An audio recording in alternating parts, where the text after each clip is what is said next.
Mga bay, sa ating kumikitang business ay nakikita nyo ba to? Sarap!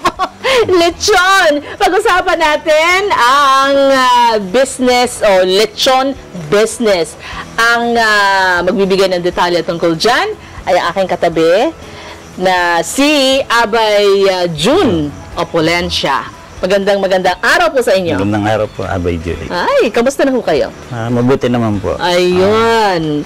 Ang business nyo sa lechon, mga lechong baboy yan, ano pa po? Baka, kambing, tupa. Ilang taon na po? Ilang taon na po kayo dyan sa negosyo yan? Matagal na po, mga binata po ako. Binata? Binaan po namin yan sa tatay ko. Oh, ganun po. So, bale, kayong magkakapatid ang po, ang nagmamanage po. Yun. So, ito pong pag-business nyo ng lechon ay profitable ba? Opo naman. Nakakaraos naman po. Oo, sa bagay, mga abay. Sa tinagal-tagal ba naman ng mga taon ng ganitong negosyo, kung hindi ba naman kung tutuusin, higit na sa 20-30 taon po. kayo, Opo. Ano po ba ang mahirap sa ganitong negosyo? Biglang ano ba ang mahirap sa ganitong negosyo? Dahil sa hindi pwedeng puro kita na lang, Minsan po, kinukulang ng supply ng baboy, lalo pag December. Oh. Yun ang nagiging problema. Tsaka halimbawa minsan na may baboy na pangit, tubigan, yun medyo hindi siya nalutong, kaya medyo na sa customer. Ay, teka, ngayon ko lang nalaman yun. Paano nyo nalalaman na ang baboy ay hindi magiging masarap pag nilechon? Pagka ang baboy ibalat laman, yung wala siyang taba. Kasi ang nagpapalutong po sa baboy, yung taba niya. Oh. Yung pinakamantika niya, yun ang nagpapalutong sa balat. Mismo. Bakit nila sinasabi na pagka yung baboy organic, for sure, masarap daw yan? Opo, yan po. Katulad po nito. Native po yan. Talaga ho. Sabi ninyo, ang problema lang dito sa ganitong negosyo, pagkakinulang ang supply. Opo, madalas pag December lang po naman. Pag December lang naman. Kasi minsan na nagre-reject nga kami ng order. Oo. Talaga ho? Bakit ho? Gaano karami ho yung mga order na yun? And then, tulad doon ng isang taon, meron isang araw, 20 piraso. 20 piraso? So, yun sa Asian Hospital. Okay.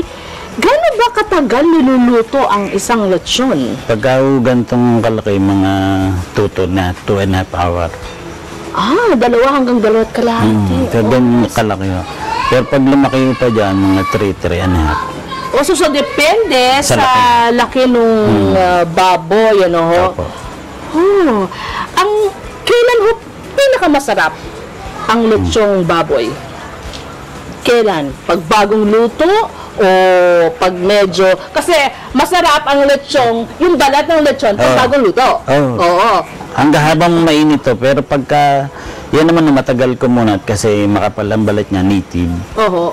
Kahit na ilang oras, hindi siya kukunat basta. Kaya masarap po yan hanggang ilang oras. Ayun. Kayo nagdi-deliver kayo kung saan-saan balita namin. As far as gano'ng kalayo? Ay tulad po bukas sa Mindoro. So sa Mindoro, saan pa? Saan pa? Sa mas malalayo pa sa Mindoro?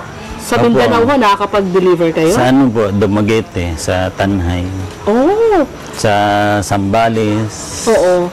But mostly, ang inyong mga kliyente ay dito po sa Metro Manila po. Manila, ayun.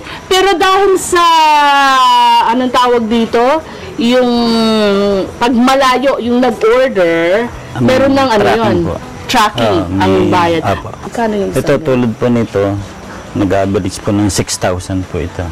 6,000? Oh, ayun. So, pag mas malaki pa dyan, 7, 8 hanggang 10 po. Okay. So, baka meron po kayong gustong maipaalala pa sa ating mga abay, sa mga gustong pasukin yung ganyang klase ng business. Ayun po. Kung magbi-business po kayo, yun po ang namin, na kumuha muna kayo ng supplier na hindi kayo bibitin. Kailangan yun. Kasi, at saka pag-aralan nyo kung paano talaga yung magandang lechon.